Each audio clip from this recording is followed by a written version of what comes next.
আসসালামু আলাইকুম। আমি হলাম বাবা নামের বটবৃক্ষ। সন্তানের সাথে কিছু সময় কাটানো, সেটাকে ফুটিয়ে তুলেছি। সন্তান বাবাকে কতটা ভালোবাসে, বাবাও সন্তানকে কতটা ভালোবাসে। আমার বাবা ছোটোবেলা বাবা মাকে হারায়। সে বাবা কী জিনিস, সেই জিনিসটাই সে আদর পায়নি। সে আমাদের মাঝে মাঝে তার বাবার গল্প বলতেন। তার বাবা মারা যায় তখন সে খুবই ছোট এবং কিছুই বুঝতো না, কথা বলতে পারতো অল্প অল্প। মা মারা যায়, তাও মৃত্যু মায়ের দুধ খাইছেন। বাবা বলছেন, আমি আমার মায়ের দুধ খাইতেছিলাম, এমন সময় আমার চাচি এসে সরাই দিয়েছেন যে তোমার মা মারা গেছে।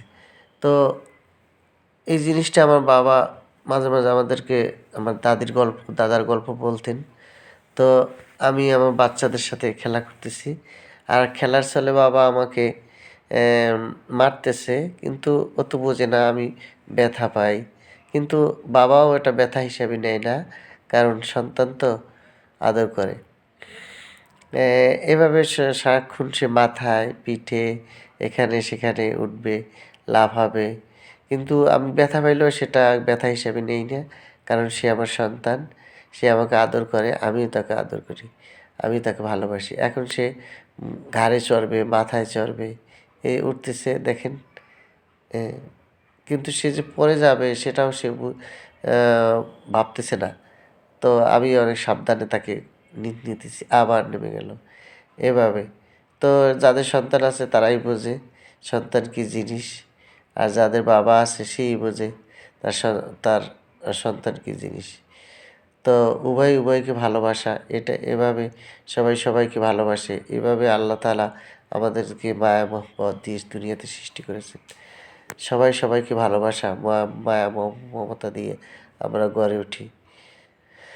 তো আল্লাহ তাআলা একদিন এই মায়া মমতা কেটে আমাদের সবাইকে দুনিয়া থেকে চলে যেতে হবে। সন্তানের প্রতি ভালোবাসা, বাবার প্রতি সন্তানের ভালোবাসা, এভাবেই আমরা দুনিয়ার মায়া মমতা ছেড়ে একদিন চলে যাব। তো সবাই ভালো থাকবেন, সুস্থ থাকবেন, আমাদের জন্য দোয়া করবেন। আমার নতুন চ্যানেল সবাই বেশি বেশি সাবস্ক্রাইব করবেন, লাইক কমেন্টস করবেন। তো ভুল ত্রুটি তো থাকবেই, ক্ষমার দৃষ্টিতে দেখবেন। আল্লাহ হাফেজ।